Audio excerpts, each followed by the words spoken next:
Here we go, ladies and gentlemen. Al Johnson here, back from the Al Johnson Show. And well, ooh, what it do? Fresh new look. How about you?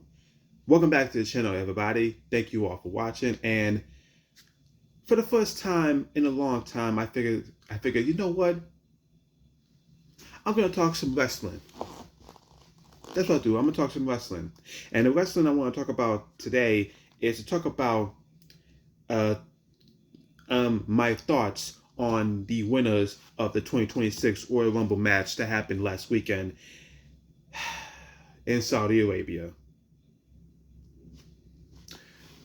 So, for those that don't know, I grew up a massive WWE fan. I'm still a WWE fan. I've been watching it, like I said, since I was a kid. My all-time favorite wrestler is Stone Cold Steve Austin. And over the years, I've been watching. I've seen go through its ups and downs, left and right, what have you. And one of the matches and pay-per-views I've always looked forward to and or watched was the Royal Rumble. For those that don't know, the Royal Rumble was created by the late wrestler and WWE Hall of Famer Pat Patterson. His idea was it would be a 30-man or in 2011, 40-man battle royal match where people will be thrown over the top rope, and every 90 seconds or 2 minutes, a new person would enter the match. And originally it wasn't the case, but ever since I'm gonna say WrestleMania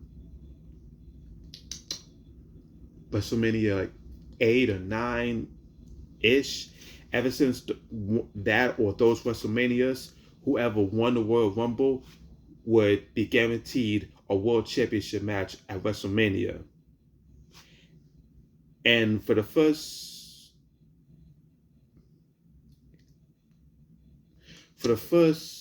19 years of that was the case of the Royal Rumble, whereas a lot of male superstars entering the match. And now, ever since 2018, the women have entered the fray. Same goal. So far, it's only been 30 women, but it's been the same goal. Whoever wins their a chance to fight for the women's championship at WrestleMania, main event or not. And this year, we got two winners. We have for the women Liv Morgan, and for the men, Roman Reigns. Now I'm gonna get to my thoughts on Roman Reigns winning the Rumble a bit later.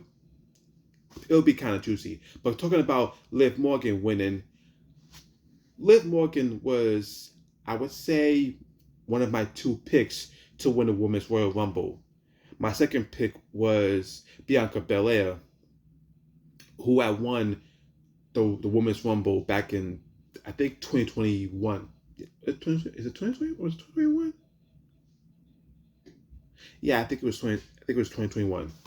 She won that Rumble, but Liv Morgan was also my choice to win this year along with Bianca. Bianca didn't appear in the Rumble. Apparently she's still, I guess, healing from a broken finger, which you might think is like, oh, that's nothing, broken finger. She could be back in like a couple months, but it's been like about a year or over a year, and she hasn't returned. But that's neither here nor there. Liv Morgan, listen, I'll say about Liv Morgan. Liv Morgan was one of those people who I didn't think highly of. I thought she had potential. I thought she could aspire to be a great hand on the roster.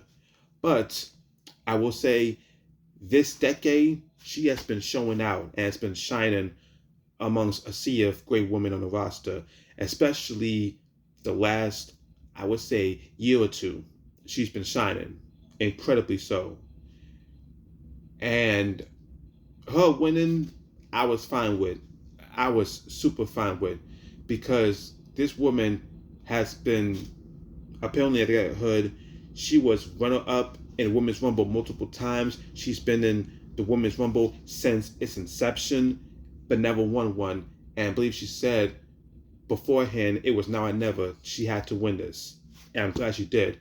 Now, as far as who she picks, she can either pick Stephanie Vaquer, the Women's World Champion, or Jade Cargill, the WWE Women's Champion on SmackDown. That remains to be seen, but I bet the smart money will be the Women's World Championship, because I believe Bianca Belair will somehow return and fight Jade at WrestleMania. So there are people upset about Liv Morgan, but then again, they don't like Liv Morgan, but I do, so whatever. So I'm proud of Liv Morgan. Roman Reigns, though, I'm mixed. Now, for disclosure, let me say this. I am a Roman Reigns fan. I'm not the biggest Roman Reigns fan. He's not in my top 20, top 30 all-time favorites, but I do like Roman Reigns. There was a period of time I couldn't stand him. And that started when he won the 2015 Royal Rumble 11 years ago.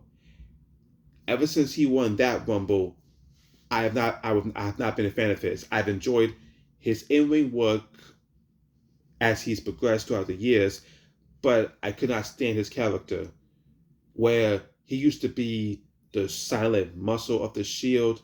Then he started talking more, getting confidence. Then when the Shield broke up,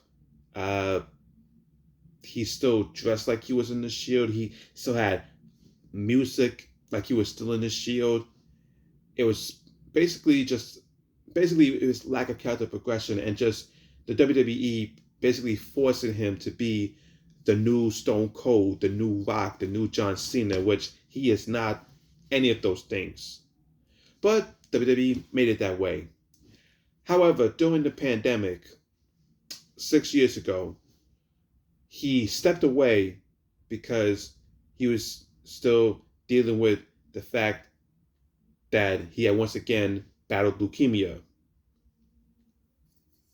And he didn't want to risk his health or his family's health, so he stepped away. And when he came back later on that summer, he had the kids call aura to him. He had a new look to him. He had a new style to him, new presentation to him.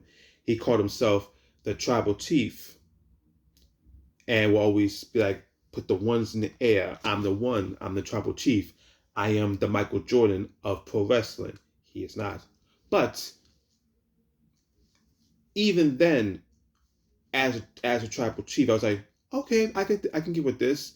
Then he won the Universal World Championship for the second time, and he held that championship along with the WWE Championship over 4 years. Granted, it was via cheating most of the time, but nobody could beat him. And yeah, it was annoying. He was holding that championship a long time. Equivalent to how Bruno Sammartino held the WWE Championship for, I believe, 7 or 8 years. It was close to that, but for new audiences. And when he lost the championship 2 years ago at WrestleMania 40, I was ecstatic. Not because finally Roman Reigns could just go away, but because it was time. It was time for that chapter to end. And throughout those 2 years, Roman, he's been dipping his toe, still in wrestling, but also going into Hollywood, getting small role here and small role there. And so when it came down to this year's Royal Rumble, I believe I read somewhere he was the favorite to win. I wasn't with that. Now, as far as who I wanted to win this year, I probably couldn't tell you. I mean, the only one I guess would have made sense to me was Braun Breaker, who is the nephew of Scott Steiner and the son of Rick Steiner. I thought, okay, he could be in, or it could be somebody else. I'm not sure. But even if Roman Reigns would have won, I would have been like, I guess. And he did. I'm like, I guess. Again, nothing against Roman Reigns. I just thought, it's too whatever. Ever since then, I've slowly but surely somewhat little by little accepted, like, hey, WWE, they won main event box office for WrestleMania again in Las Vegas. Roman Reigns can get that. I don't have to agree with it, but it is what it is. And so last night on Raw, on Monday Night Raw, he announced that he chose CM Punk for the World Heavyweight Championship at WrestleMania. And I know that match is going to be good. I know that match is going to be amazing. Again, would I preferred somebody else to win the Rumble? Yes. Yes, I do. But I get it. I get why with Roman. And am I looking forward to that match and whoever Liv Morgan chooses for Mania? Yeah. Now, as far as how important the match, I mean, I know how important the Roman match is because he's basically WWE's, like I said, he's the John Cena, he's the Golden Goose. He might get the main event spot, but for Liv Morgan, if anything, should probably be opening night 1 or opening night 2. But like I said, I was happy with Liv Morgan winning the Rumble. Roman, I'm mixed on. I was mixed on. I'm like, I guess. But, I mean, but that was this year. There's always next year's Rumble leading up to WrestleMania taking place in Saudi Arabia. For the guys who don't know, why am I like Saudi Arabia is because, let's just say Saudi Arabia has a history of not treating its people nicely. I'll say that. It doesn't treat its people nicely. And WWE is still doing shows for them, doing business deals with them, and I get it financially, but just morally, but that's neither here nor there. Like I said, there's always next year. Whoever I see throughout this year might have a chance to win next year. I'll keep my eye on them. But for this year, I'm now okay with Roman winning, but I'm happy Liv Morgan won. And now all roads lead to WrestleMania 42 in Las Vegas. And again, I'm looking forward to seeing what both those winners do. Mainly Roman Reigns, because I can tell him and Punk are going to kill it. But anyway, folks, that's going to do it for the Al Johnson Show. Let me know down below if you guys saw the Royal Rumble. If you did you like who won? Did you not like it? Did you have a better option on who should have won? Let me know down below. Thank you all for watching. As always, I've been Al Johnson, and you're not. Deuces.